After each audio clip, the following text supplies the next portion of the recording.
देशको अवस्था एकदमै नाजुक स्थितिमा छ र देश अब फेरि पराधीनतातिर उन्मुख देखिँदैछ। हामीलाई मानिसहरूले कसैले भनिरहेका छन् केपी ओलीको पक्षमा यो बोलिरहेको छ भनिरहेका छन् भने कोही मानिसहरू जबरजस्ती इन्डियाको विरोध गरिरहेको छ भनिरहेका छन्।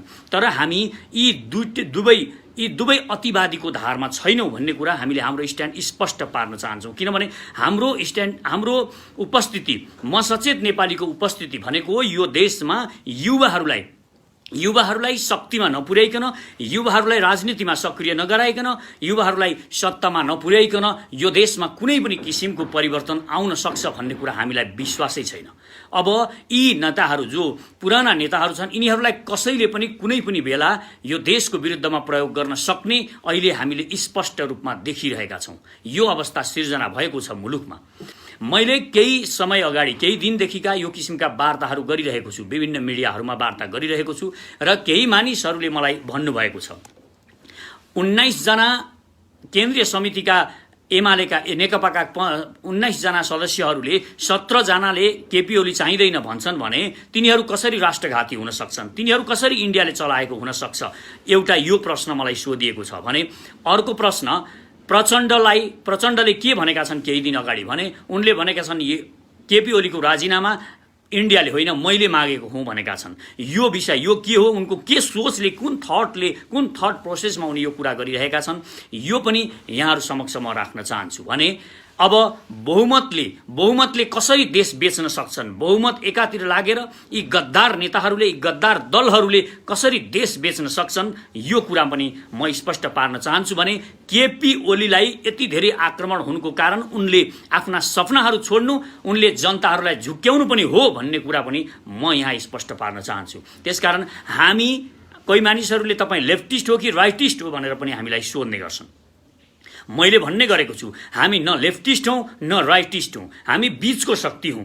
बीचको शक्ति भनेको युवा शक्ति जो लेफ्टिस्ट र राइटिस्टलाई छुट्याउने गर्छ, हामी त्यो शक्ति हौँ। र युवा शक्ति अहिलेसम्म राजनीतिमा नआउनु, युवा शक्ति निष्क्रिय हुनु र युवा शक्ति निष्क्रियताको कारणले यो देशमा लेन्डुपे दलाल र देशद्रोहीहरूले यो देश कब्जा गर्ने स्थिति सिर्जना भएको छ। अब हामीलाई यो मातृभूमिको रक्षा गर्नको लागि, हामीले यो देशलाई मुक्त गर्नको लागि, यो देशलाई इन्डियाको दलालहरूबाट मुक्ति गर्नको लागि, यो मातृभूमिलाई इन्डियाबाट मुक्त गरेर उसको मानसिकताबाट नसोच्नको लागि, हामीले हाम्रो स्वतन्त्र रूपमा हामीले सोचेर यो देशको विकास गर्नको लागि अब एकचोटि दरो प्रहार, एउटा भयानक आक्रमण हामीले यो देशका लेन्डुपेहरू विरुद्ध गर्न अत्यन्तै जरुरी भएको छ। यसको नेतृत्व अब सचेत नेपालीले गर्न सक्छ भन्ने हामीलाई विश्वास छ र यो नेतृत्व खड्ग ओलीले गर्न सक्दैन। हामीलाई यो पनि स्पष्ट हुन जरुरी छ। यो राष्ट्रवादी धारको नेतृत्व खड्ग ओलीले गर्न सक्दैनन्, किनभने खड्ग ओलीप्रति जनताको विश्वास पनि छैन।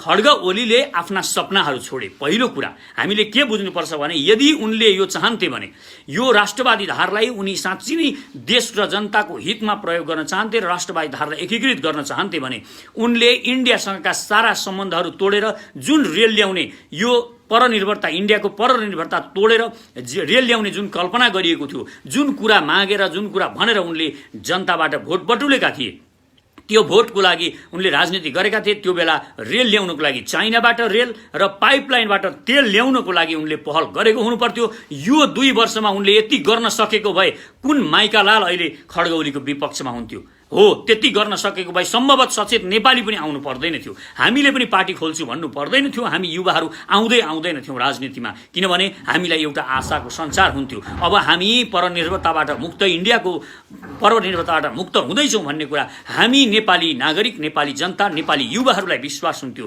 तर हामीले केपी ओलीलाई पनि विश्वास गर्न सक्ने अवस्था रहेन। यो कारणले यो राष्ट्रवादी धारमा हामी केही मिलौँला, तर यिनले रक्षा गर्छन् होइन, हामी रक्षा गर्छौँ। अब युवाले रक्षा गर्ने हो यो देशको भन्ने कुरामा हामी स्पष्ट छौँ। यो धार म तपाईँहरूलाई स्पष्ट पार्न चाहन्छु। र अर्को कुरा मैले अहिले जोड्दैछु, 17 जना, जम्मै 17 जना, 19 जना सांसदहरूमा, 19 जना केन्द्रीय सदस्यहरूमा 17 जनाले केपी ओलीको राजीनामा माग्दैछन् भने ती 17 जना कसरी लेन्डुपे दलाल हुन सक्छन् भन्ने कुरा छ। एउटा कुरा तपाईँहरूलाई म उदाहरण दिन चाहन्छु, कसरी हुन सक्छन् यी दलाल भनेर, यिनीहरूलाई कसरी किन्छ इन्डियाले भन्ने कुरा म तपाईँलाई बताउन चाहन्छु। तपाईँ हेर्नुहोस्, महाकाली सन्धि गर्ने बेलामा के भयो? सिङ्गै काङ्ग्रेस फुटाइएको थियो। काङ्ग्रेस फुटाइयो र शेरबहादुर देउवा प्रधानमन्त्री भएका थिए। शेरबहादुर देउवा प्रधानमन्त्री भएको बेला पुरा काङ्ग्रेसलाई एक ढिक्का किन्यो, दलाल बनायो, इन्डियाको दलाल बनायो, काङ्ग्रेसलाई क्याप्चरमा लियो इन्डियाले। त्यस पछाडि एमाले, तत्कालीन एमालेमा के भयो? एमाले जो प्रतिपक्ष, सशक्त प्रतिपक्ष थियो, यदि एमालेको माधव नेपाल भन्ने लेन्डुपे दलालले यो देश बेच्नको लागि, महाकाली बेच्नको लागि यदि खडा भइदिएको भए, त्यो बेला चट्टान जस्तो यो हुँदैन भनिदिएको भए, मदन भण्डारीको जुन आवाज हुन्थ्यो त्यो आवाज गरिदिएको भए यो कुनै पनि हालतमा महाकाली सन्धि पारित हुन सक्दैन थियो। त्यसकारण महाकाली बेच्नमा शेरबहादुर देउवाको भन्दा 10 गुणा बढी हात लेन्डुपे माधव नेपालको छ। त्यसकारण त्यो बेला माधव नेपालको स्पष्ट प्रतिपक्षको नेता थिए, एमालेको नेता थिए, महासचिव थिए। उनलाई किन्यो, उनलाई सँगै त्यहाँ कतिजना किनिए तपाईँ आफै हेर्नुहोस्। ती सबै इन्डियाको पक्षमा बोले। त्यसकारण एउटा दुईटा मात्र मान्छे किन्दैमा, एउटा मान्छे बिक्यो भने पो लेन्डुपे हुन्छ, धेरै बिक्यो भने लेन्डुपे हुँदैन, धेरै बहुमत धेरैतिर भयो भने ती दलाल हुँदैनन् भन्ने भ्रममा हामी नपरौँ। त्यसकारण अहिले यो एमालेका, यो नेकपाका जति पनि ती केन्द्रीय सदस्यहरू यो अवस्थामा, अहिले म केपी ओलीलाई माया गर्न चाहन्न। केपी ओलीलाई माया गर्नुपर्ने कुनै पनि जरुरी छैन। तर यो अवस्था के हो भने हामी अहिले इन्डियासँग, पुरा देश इन्डियासँग लडिरहेको अवस्था छ। यो अवस्थामा हामीले प्रधानमन्त्री फेर्ने भनेर हिँड्नु भनेको त्यो उसैलाई सेवा गर्नु हो। र प्रचण्ड भनिरहेका छन्, प्रचण्ड यो इन्डियाले मागेको होइन, मैले मागेको हुँ राजीनामा भनिरहेका छन्। तपाईँलाई यो पनि म बताउँछु अब के गर्न खोज्दैछ इन्डियाले भन्ने कुरा म यहाँहरूलाई स्पष्ट रूपमा बताउन चाहन्छु। यहाँहरूले यो कुरालाई मध्यनजर राख्नुहोस् र गहिरो गरी सोच्नु न। म मेरा देशका युवाहरूलाई जो साँच्चै नै अब सचेत हुनुहुन्छ, वास्तवमै उहाँहरूसँग एउटा सोच्ने नयाँ क्षमता छ र तपाईँ आत्मविश्वासले युक्त हुनुहुन्छ र हामी यो आत्मविश्वासले युक्त भएका युवाहरूले गहिरो गरी आफ्नो चेतनाको प्रयोग गरौँ। जस्तो हेर्नुहोस्, हिजो कुनै बेला भूकम्पको बेला इन्डियाले हामीलाई नाकाबन्दी लगायो।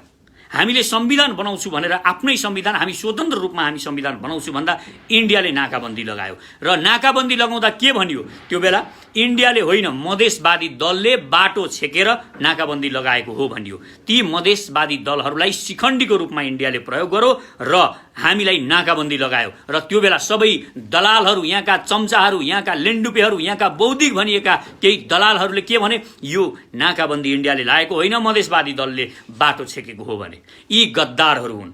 यो जसरी जो पनि यसरी बोलिरहेका छन्, यी गद्दारहरू हुन्। यी गद्दारहरूलाई नङ्ग्याउन जरुरी छ। यी गद्दारहरूलाई नङ्ग्याउन सकेनौँ भने हामी डुब्छौँ। त्यसकारण त्यो बेला के भयो?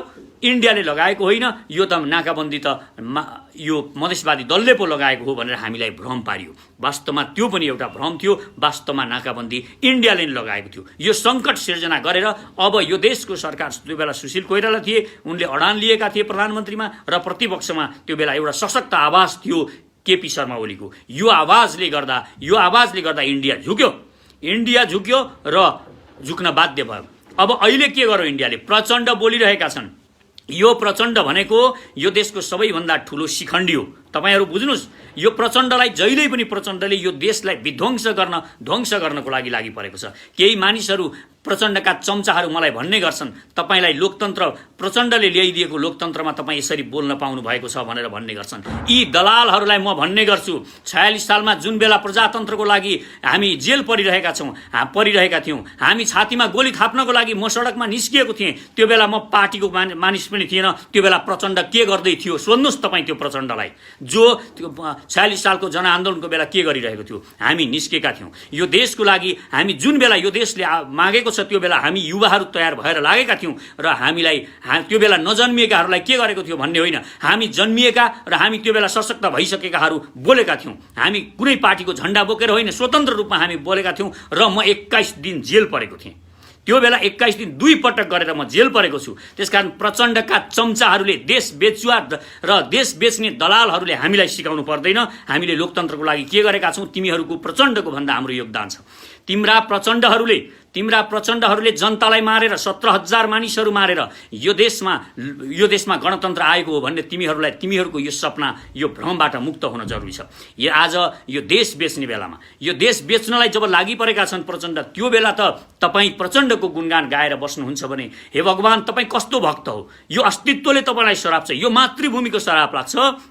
तपाईलाई र तपाईँ यसरी आमा बेच्ने आमालाई बलात्कार गरिरहँदाखेरि पनि तपाईँ प्रचण्डको समर्थन गरेर हिँड्नुहुन्छ भने योभन्दा विडम्बना यो देशका युवाहरू जो यसरी बोलिरहेका छन् ती युवाहरूको बारेमा केही भन्नु छैन। यी दलालहरूको सङ्गत गरेर उनीहरू फँसेका छन्, उनीहरूलाई भ्रम परेको छ। एउटा मान्छेलाई प्रधानमन्त्री बनाउनको लागि अनि एउटा मान्छेलाई प्रधानमन्त्रीमा राखिरहनको लागि हामी बोल्दैनौँ र बोल्नु हुँदैन। केपी ओलीलाई प्रधानमन्त्री बनाइराख्नको लागि पनि हामी बोल्दैनौँ, प्रचण्डलाई प्रधानमन्त्री बनाउन पनि हामी बोल्दैनौँ र ज्ञानेन्द्रलाई राजा बनाउन पनि हामी बोल्दैनौँ। यो देशका 3 करोड नागरिकहरूलाई हामी सशक्त र वास्तविक शक्तिमा पुर्याउनको लागि बोलिरहेका छौँ। त्यसकारण हाम्रो आवाज भनेको यो देशका तमाम युवाहरूको आवाज हो, यो देशका हरेक नागरिकहरूको आत्माको आवाज हो। यो आवाज हामी बोलिरहेका छौँ र हामी युवालाई नि यो देशको शक्ति, यो देशको सत्ता युवालाई जाओस् भन्ने हाम्रो अहम चाहना छ। त्यसकारण प्रचण्डको कुरामा अब प्रचण्ड के भनिरहेका छन्, मैले मागेको हुँ भनेका छन्। यी शिखण्डीलाई कसरी प्रयोग गरिएको छ, हिजो जसरी मधेसवादी दललाई नाकाबन्दी लाउनको लागि प्रयोग गरिएको थियो त्यसरी नै अहिले यो प्रचण्ड भन्ने मान्छेलाई प्रयोग गरिएको छ। अब प्रचण्डका लागि प्रयोग गरेर यदि अब कुनै पनि कारणले यो देशको शक्ति केपी ओली टिकिरह्यो भने तपाईँ हेर्नुहोस्, यी प्रचण्ड र रका एजेन्टहरूले माधव नेपाल, झलनाथ खनाल जस्ता यी बिकाउ यस्ता नेताहरूले यो देशलाई बारम्बार बेचिरहेका छन्। तपाईलाई म यी स्मरण गराउन चाहन्छु। यिनीहरूले देश बेचिरहेका छन् भन्ने अर्को प्रमाण छ। अरुण तेस्रो हेर्नुहोस्, अरुण तेस्रो यो देशमा 20 वर्ष अगाडि अरुण तेस्रोबाट विद्युत आएर यो देशका हाम्रा सारा लोड सेडिङका समस्याहरू सुल्झिन्थे। यो विश्व बैंकले र एसियन विकास बैंकले यो बनाउनलाई पूरा तयारी, हामी ऋणमा बनाउन लागेका थियौँ, हाम्रा शर्तहरू अनुसार ठिक ढङ्गले यो चलिरहेको थियो। तर त्यो बेला यो दलाल माधव नेपाललाई इन्डियाले प्रयोग गर्यो र इन्डियाले प्रयोग गरेर एउटा चिठी लेखेर संयुक्त विकास बैंक, विश्व विकास बैंकमा चिठी लेखेर यो मान्छेले प्रतिपक्षले चिठी लेखेपछि र नचाहेपछि यो रोकिन्थ्यो र उसले इन्डियाले प्रयोग गरेर यसरी रोक्यो र अहिले अरुण तेस्रो इन्डियाले आफ्नो हातमा पार्यो। तपाईँ हेर्नुहोस्, यसरी यो देशलाई जब सङ्कट पर्छ, यो देशलाई अप्ठ्यारो पार्छ, यी दलाल नेताहरूले कुनै न कुनै रूपमा इन्डियाद्वारा प्रायोजित भएर यिनीहरूले देश बेचिरहेका छन्। यो देश यसरी यिनीहरूले जबरजस्ती हामी युवाहरूलाई दास बन्नको लागि प्रेरित भइरहेका छन्। हामीमा अहिले यो किसिमको चेतना आएको छ, हामी नेपाली जनताहरू जागरुक भएका छौँ। अब यो देशमा कुनै दलालहरूले राज नगरौँ, यस्ता दलालहरूले भन्ने चेतना हामीमा आएको छ। त्यसकारण म सारा युवाहरूलाई अनुरोध गर्छु, अब सडकमा निस्कने बेला आएको छ। अब डरले हामी कायर भएर हामी घरमा बसिरह्यौँ भने यो देश कुनै पनि बेला यिनीहरूले इन्डियालाई बुझाउनेछन्।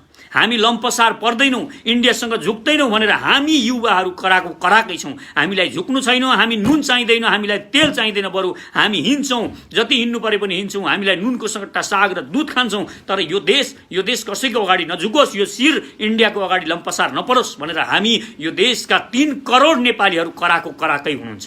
हामी बोलेकै छौँ, युवाहरू बोलै हुनुहुन्छ। तर यिनीहरू जसरी हुन्छ देश बुझाउन लागि परेका छन्। त्यसकारण म यो भाव देशका नागरिकहरूमा सञ्चार होस् भन्ने पनि चाहन्छु। र हुन त तपाईँहरू सबै जागरुक हुनुहुन्छ, यति हो, हामी सबै जागरुक, हरेक नेपाली जागरुक हुनुहुन्छ, तर हामी जोडिन सकेका छैनौँ। हाम्रो सबैभन्दा ठुलो समस्या यो भएको छ। इन्डियाका दलालहरूलाई अब एकलाई जवाब दिन जरुरी छ। यिनीहरू जसरी पनि बोल्छन्, यिनीहरू अन्ततः इन्डियाको चाकरी गरेरै बोलिरहेका हुन्छन्। तपाईँ हेर्नुहोस्, जो मिल्नुपर्छ, इन्डियासँग नमिली हाम्रो केही उपाय छैन भन्नेहरू यी दलालहरू हुन्, यी पनि दलालहरू हुन्। हामीले असंलग्न परराष्ट्र नीति मान्नुपर्छ, हामी असंलग्न हौँ भन्ने यी पनि दलालहरू हुन्। असंलग्न परराष्ट्र नीति भनेको इन्डियाले इन्डियावादी बनाएको हो। यो कुरा हामीले बुझ्न जरुरी छ। किन जरुरी छ भने इन्डियाको असंलग्न परराष्ट्र नीति इन्डियाको नीति हो। इन्डियाले जसलाई पनि यसमा समेट्छ ती इन्डियनवादीहरू हुन्, इन्डियन सोच अनुसार चल्छ यो। त्यसकारण हामीले अहिले चाइनालाई साथ लिन जरुरी छ। चाइनासँग हामीले एक किसिमको सम्झौता गरेर इन्डियासँग अडिग भएर रहन जरुरी छ। र अब अर्को कुरा तपाईँलाई म भनिदिन्छु, बहुमतले कसरी देश बेच्छ भन्ने कुरा, यहाँ बहुमतले देश बेच्न सक्छन् यी दलालहरूले भन्ने कुरा पनि म बताउन चाहन्छु। यो पनि एउटा गम्भीर कुरा छ, कसरी देश बेच्छ बहुमत भएर भनेर। सिक्किम बेचेको उदाहरण म दिन चाहन्छु। र अहिले अब के गरिँदैछ भने काङ्ग्रेसलाई पनि मिलाइँदैछ र यहाँ फुटाएर नेकपा फुटाउने र प्रचण्ड र माधव नेपालहरूलाई एकातिर पारेर अर्को शक्तिलाई, एकातिर राष्ट्रवादी शक्तिलाई निकाल्न खोजिँदैछ एक। र मधेसवादी दलहरू मिलेर यिनीहरूले संविधान बदल्नेछन्। यिनीहरूले संविधान बदलेर अब अङ्गीकृतलाई फेरि राष्ट्रपतिमा पुर्याउनुपर्छ गराउनुपर्छ भन्ने यिनीहरूले अब चाँडै नै यो गर्नेछन्। अनि यिनीहरू यो खेलमा अब लागिरहेका छन् भने अब हामीले सतर्क हुने कि नहुने? हामी सतर्क हुन जरुरी छ। जस्तो सिक्किमको उदाहरण हेरौँ, 32 जना सांसद थिए सिक्किम देश बिक्री हुने बेलामा। यिनीहरूले टेन्डरमा हाले देश बिक्रीको, यो इन्डियामा मिसाउने कि सिक्किम स्वतन्त्र रहने टेन्डरै गरे यिनीहरूले। हेर्नुहोस् यस्ता दलालहरू हुन्छन्। त्यहाँ पनि यस्तै सांसदहरू थिए, यिनै दलालहरू थिए र यिनीहरूले त्यो गरे र त्यो गरेर 32 जनामा 31 जना सांसदले देश बेच्न राजी भए, एउटा मात्र राजी भएन, नरबहादुर भण्डारी भन्ने। र ती 31 जनाले देश बेचे। लेन्डुपे दोर्जी त्यहाँका नायक थिए।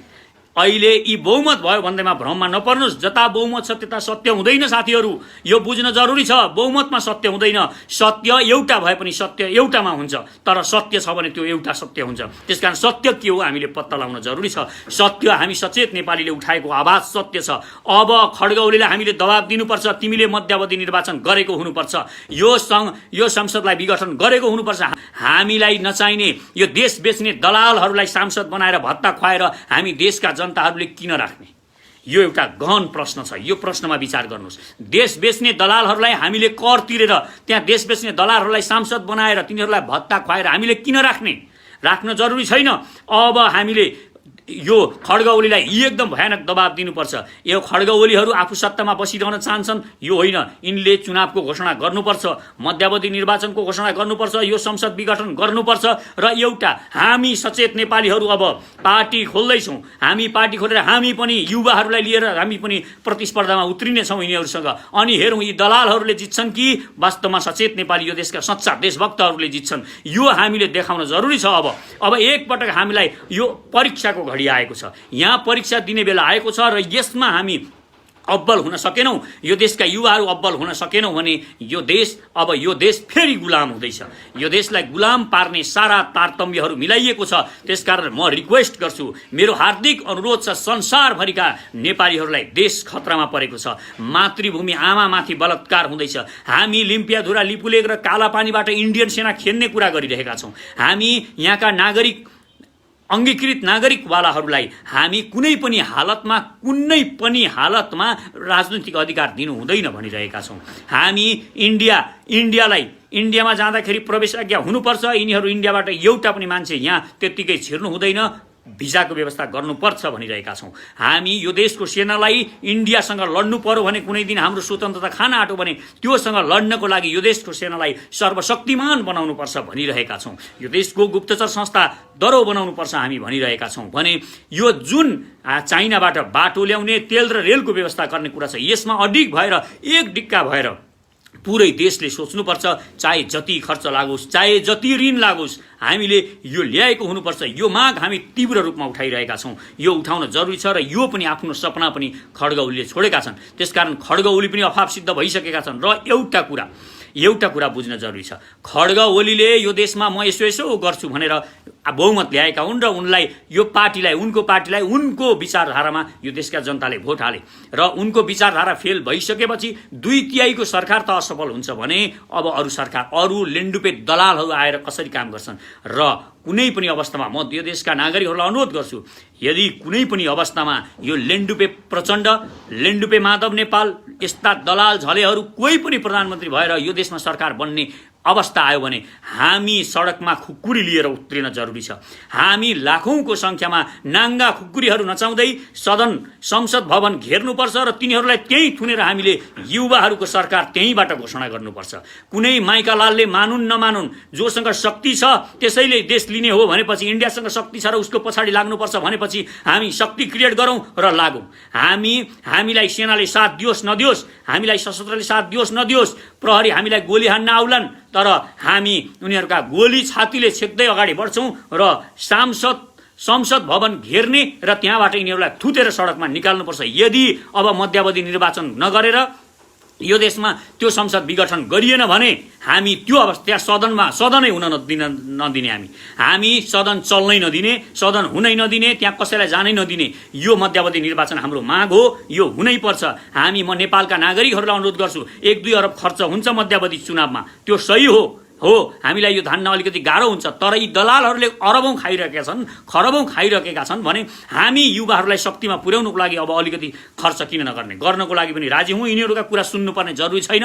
अब हामीले संसद रोकिएको छ, अब संसद चल्न नदिने, हामी त्यहाँ खुकुरी लिएर लाखौँको सङ्ख्यामा जाने हो, हामी भिड्ने हो र त्यहाँका सांसदहरूलाई बाटोमा निकालेर पछार्ने हो। अब हामी यो गर्नुपर्छ, किनभने देश बेच्नेलाई हामी सांसद बनाएर त्यहाँ भत्ता खुवाएर किन राख्ने, यो जरुरी छैन। म नेपालका नागरिकहरूलाई, म नेपालका साँच्चीका युवाहरूलाई अब कायरता भगाउनुहोस् साथीहरू।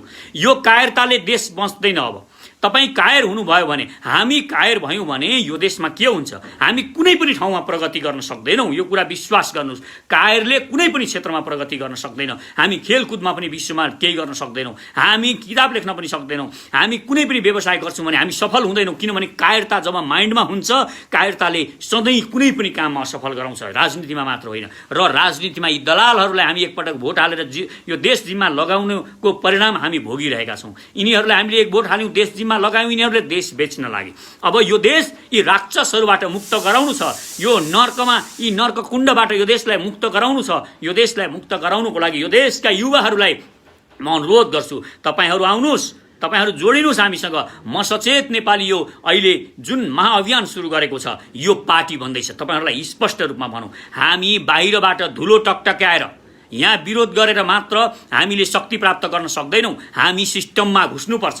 सिस्टममा घुस्ने भनेको के हो? हामी यही चुनाव गरेर, यही निर्वाचनबाट यो सिस्टम क्याप्चर गर्छौँ। निर्वाचनबाट यिनीहरूले बनाएकै नियम खेलेर हामी त्यो हौसला हामीले राख्नुपर्छ। यिनीहरूले जुन नियम खेल्नको लागि नियम बनाएका छन्, उनीहरूकै नियममा खेल्ने र यिनीहरूलाई पछार्ने, यो शक्ति र साहस अब युवाहरूले आफ्नो माइन्डमा भर्नुहोस्। अब गर्न सकिँदैन, हामी शक्तिमा जान सक्दैनौँ भन्ने नसोच्नुहोस्। यो देशको शक्ति, यो देशको सत्ता अब युवाहरूलाई सुम्पन चाहन्छु। मेरो सपना छ यो देशका युवाहरू, 30-35 वर्षका मानिसहरू यो देशमा मन्त्री भएको, 28 वर्षका मानिसहरूले मन्त्री भएर यो देश चलाएको यो सपना छ। र महिलाहरू 40 वर्षदेखि मुनिका मानिसहरूले यो देश चलाएको सपना देखेको छु मैले। र यो अरू कुनै पार्टीबाट हुनेवाला छैन। केही पार्टीका झोलेहरू बोल्छन् युवाले हुनुपर्छ भनेर, यिनीहरूले गर्नेवाला छैनन्। किनभने यिनीहरू थोते बुढाले यिनीहरूको पार्टी क्याप्चर गरेका छन्, दलाल र लेन्डुपेहरूले पार्टी क्याप्चर गरेका छन्। त्यसकारण कुनै पनि पार्टीमा भएका युवाहरूलाई म हार्दिक रिक्वेस्ट गर्छु, अब त्यहाँबाट समस्याको समाधान हुँदैन। जुन ठाउँबाट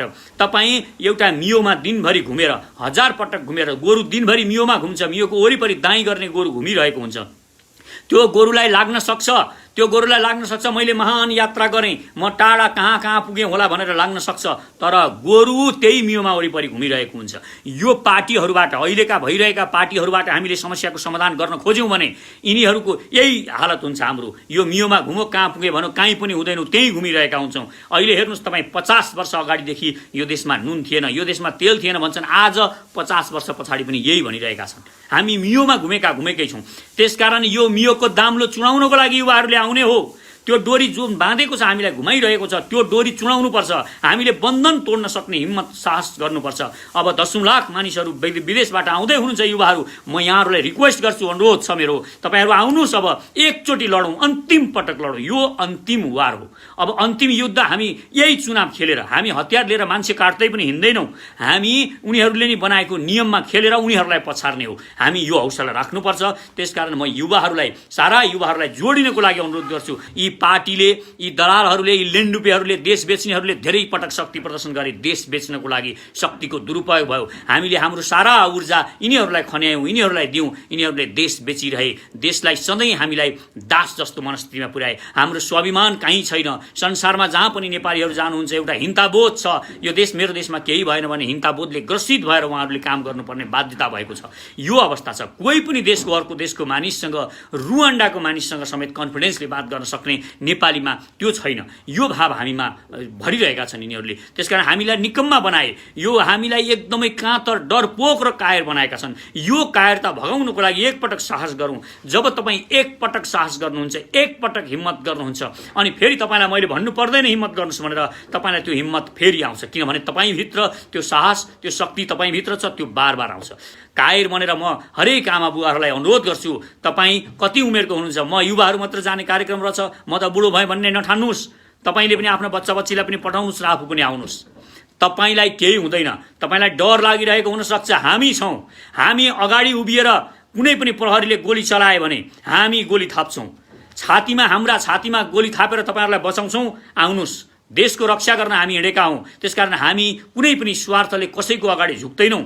हामी हाम्रो शिर यो देशलाई बुझाइसकेका छौँ। यो शिर कुनै पनि बेला काटिन्छ भने हामीलाई कुनै पनि गुनासो हुने छैन र गुनासो गर्दैनौँ। हामी मर्न तयार भएर आएका छौँ। त्यसकारण हाम्रा आफ्ना निजी सबै स्वार्थहरू छोडेपछि मात्र देशको लागि कसैले मर्न र मार्न सक्छ। त्यसकारण हामी आउनुहोस्, तपाईँहरूलाई हामी सुरक्षित राख्छौँ, सुरक्षित गर्छौँ। अगाडिको फ्रन्टमा हामी नवनिर्माण सेनाका हामी जति पनि साथीहरू छौँ, हामी अगाडि चट्टान भएर उभिन्छौँ, तपाईँहरू पछाडि उभिनुहोस्। ठिक छ, तपाईँहरू पछाडि उभिनुहोस्, आउनुहोस् र यो 27 गते शनिबार माइतीघर मण्डलमा एउटा विशाल प्रदर्शन गरेर हामीले इन्डियालाई चुनौती दिन, इन्डियालाई हाँक दिन जरुरी छ र यहाँका लेन्डुपे दलालहरूलाई हाँक दिन जरुरी छ। यो अब आवश्यक भइसकेको छ र जोडिनको लागि म हार्दिक अनुरोध गर्छु।